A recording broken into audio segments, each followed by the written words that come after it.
My name is Amrو غربية. I come from Cairo, and I have been working in part of the social movement that has been active for the past couple of years, leading up to the revolution that took place in Egypt.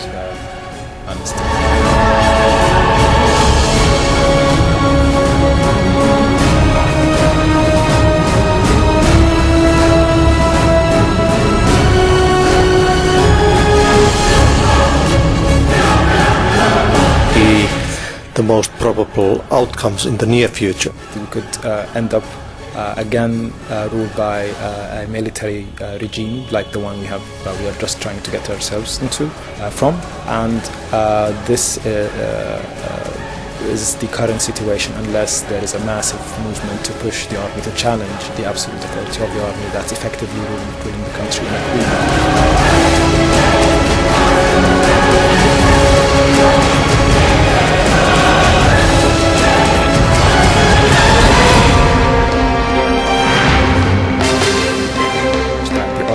Not going to save the revolution. The army is trying to overtake the revolution, and this message has faced resistance by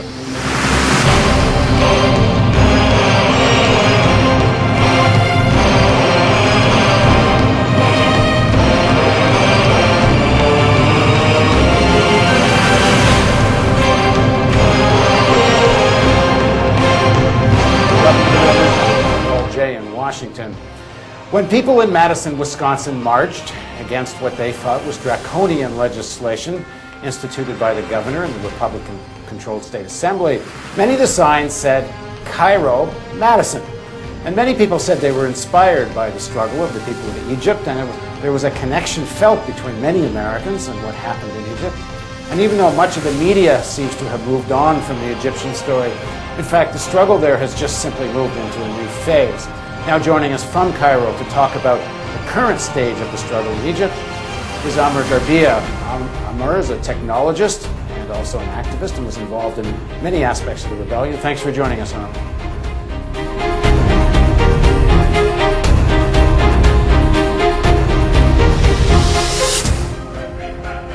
Now on Friday, 2 weeks ago, several soldiers joined the protests.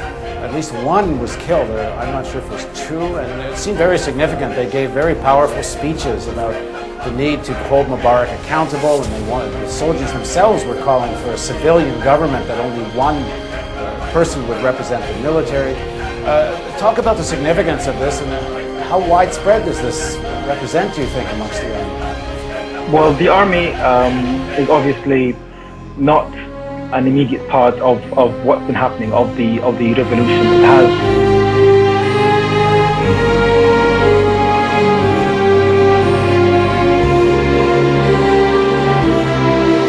weeks, do you think, have been arrested and perhaps tortured? The numbers vary greatly, and there is very little information. We are dealing with military tribunals there, and the flow of information is not as smooth as you'd expect in normal courts, which is not also functioning to the standard that we would like to see.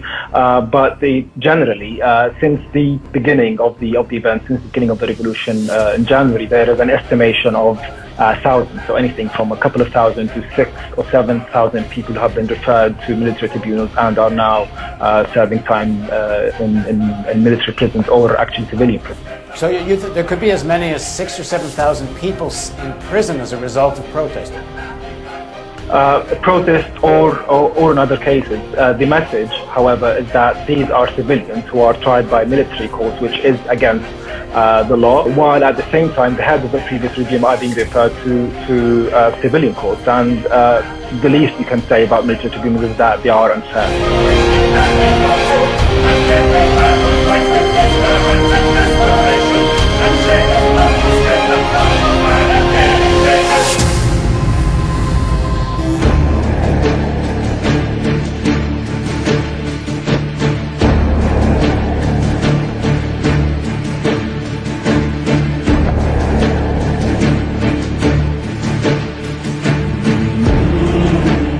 If I understand it correctly, had some connection with the people organizing some of the Facebook and Twitter campaigns early on in all of this. Some people have critiqued the American connection in this, suggesting that some of the people involved in this were trained, some of them apparently went to Washington, had some connection with some training in Europe. What role did all of this play? How significant was it? That much influence. It's true, or maybe it's true, that there are some youth activists who have been attracted by certain institutions in the United States, or some of them have been trying to build things over the past few years with civil disobedience movements like, for example, Otbo in Serbia. But